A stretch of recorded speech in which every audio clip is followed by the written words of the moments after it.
Hello everyone, welcome back to my channel. My name is Sakshi and I am an Indian living in Germany, Berlin. In this video, I want to talk about cost of living in Germany. Specifically, we'll talk about living in Berlin because that's where I live and that's where I've lived ever since I've come to Germany. So if you are a single couple or you are moving to Germany with your family, that means with a kid or your children, if you have two or more, then this video is perfect for you because we're gonna talk all things expenses and cost of living in Germany, and I'm gonna give you my example as well, like how much we spend on rent, food, transportation, other things that you should know about cost of living in Germany. So if you are excited about this video, please stay till the end and make sure you like this video and subscribe to my channel because I'm gonna upload lots of Germany videos here on this channel. Now let's get into the video. So let's start with the fixed expenses of living in Germany. And one of the fixed expense is rent of the house you live in. And it's really very subjective to the type of house you choose and the location you choose of your house. So for example, the center of Berlin is comparatively very high in rent as compared to the outer of Berlin. So center is circle A, and then if you go to circle B and C, it gets comparatively cheaper.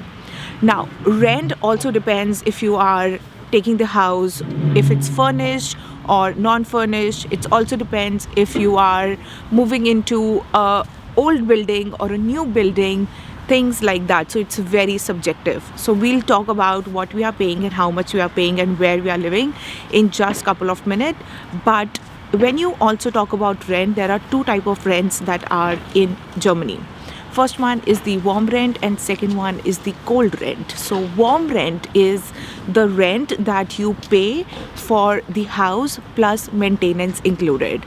But when you talk about the cold rent, it includes only the cost, the rent of the house, but it doesn't include the cost of maintenance.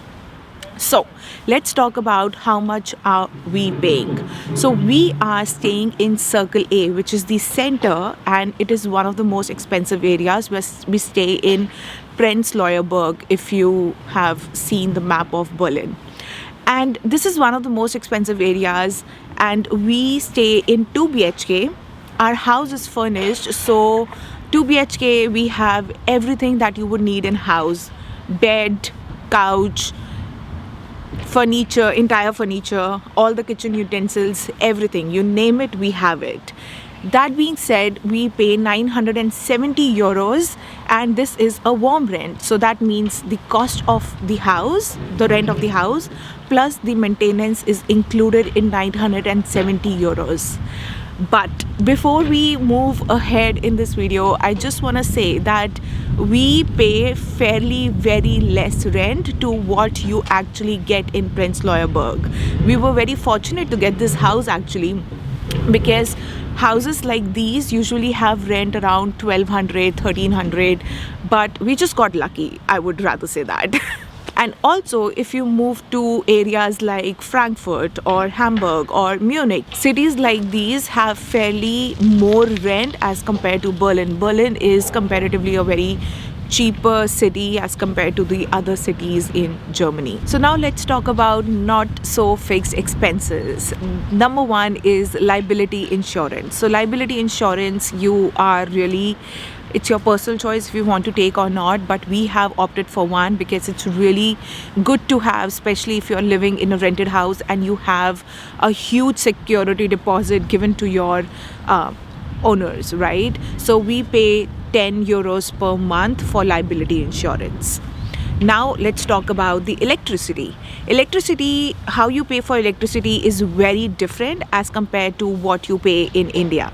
So for example, for electricity, we pay 45 euros. It's a fixed expense, but the twist here is that it also depends on how much electricity you use. So for example, if we haven't used 45 euros worth of electricity per month, the whole month gets calculated, and by the end of the year we get refunded rest of the amount. But initially you have to pay 45 euros per month, and by the end of the year you get refunded, and we usually get refunded. So it's really like not so difficult thing, or you would feel like, oh, you have to pay 45 euros.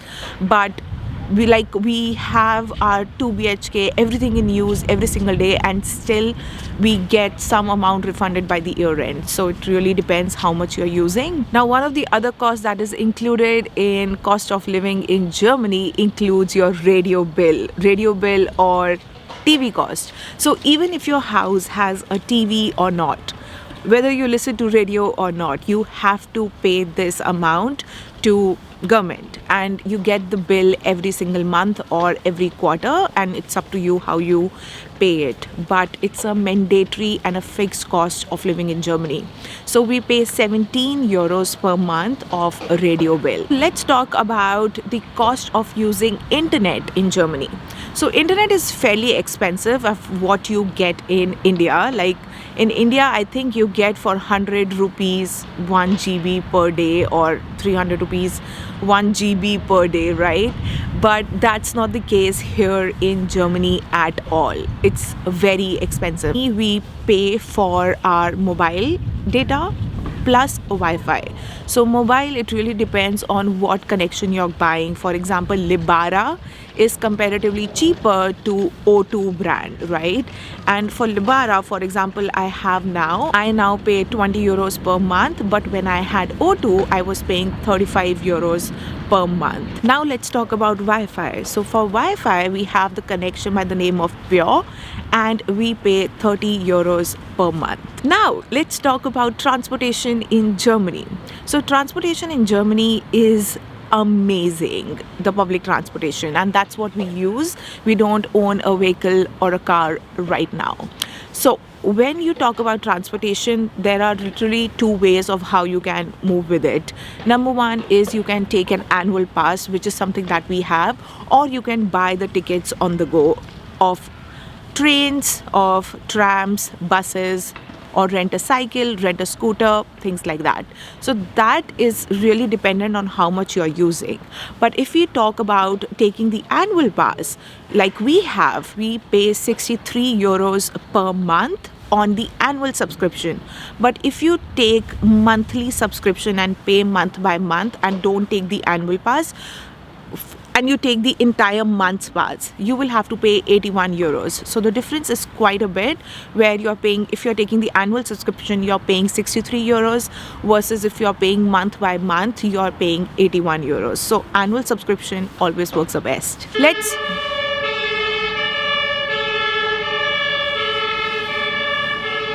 Now let's talk about food in Germany.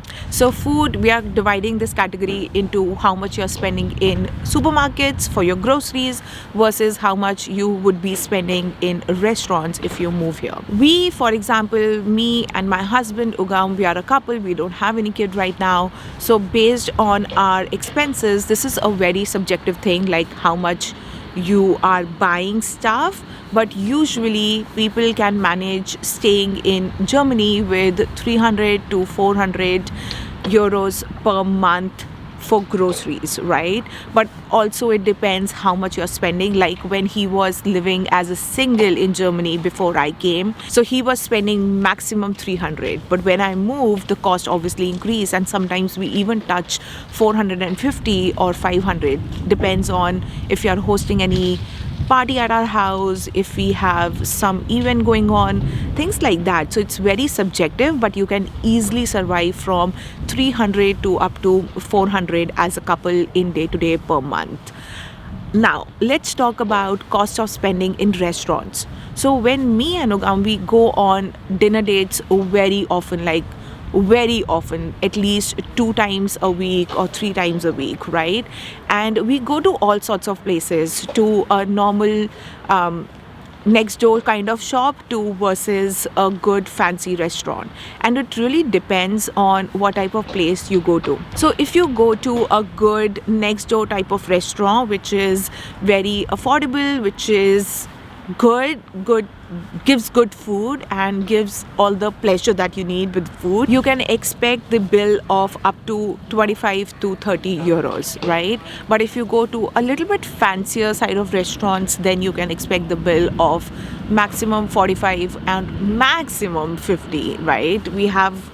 I don't think we have ever paid 50 euros. Maximum 45 is something that we have done, but it really depends how much you are ordering, things like that. But the average cost of eating in restaurant per head comes around 15 euros. So now let's talk about this taxes. Taxes is a fairly big part in Germany because you will feel like your salary is wow, it's amazing, but when you get the salary in hand, you really feel the difference because it's high. The tax deduction in Germany is high, but the benefits of that are also really high. And that being said, taxes also vary from if you are a single, if you are married, or if you are a parent, right? So for example, when my husband was living here alone, when like he was not married, he was paying high taxes. When I came, his taxes reduced. And in future, when we'll have kids, our taxes will reduce even more, right? So government really supports you on these things. The things that are included in taxes will not be affected. So for example, your health insurance, other things like that, they will not be affected. Your benefits will continue to be the same. And it also depends on how much you are earning, right? So for example, if you are earning at a particular amount and if you are a single, then your tax category will be different. And if you are earning next level amount and you are again single, then your tax category will be different. There are multiple tax category and it's really a huge topic. I would definitely make a video just on taxes and how the whole tax system in Germany works. If you want a video on this topic, make sure you let me know in the comment section, and I would be more than happy to talk about all the categories, what category you fit in as per whatever your criteria is, and we'll talk all things taxes in that video. So let me know in comment section below if you want me to film a video on that topic. So these are the main things that are included in cost of living in Germany. I hope you found this video very helpful. If you have any particular question, feel free to send me a DM on Instagram or comment down below. I always reply to all the messages, and I will be uploading a lot of Germany related videos, like literally whole lifestyle around Germany if you're planning to move here. So please make sure to subscribe to my channel and like this video, and I will see you again next Sunday very soon. Bye everyone, have a nice day and a nice week.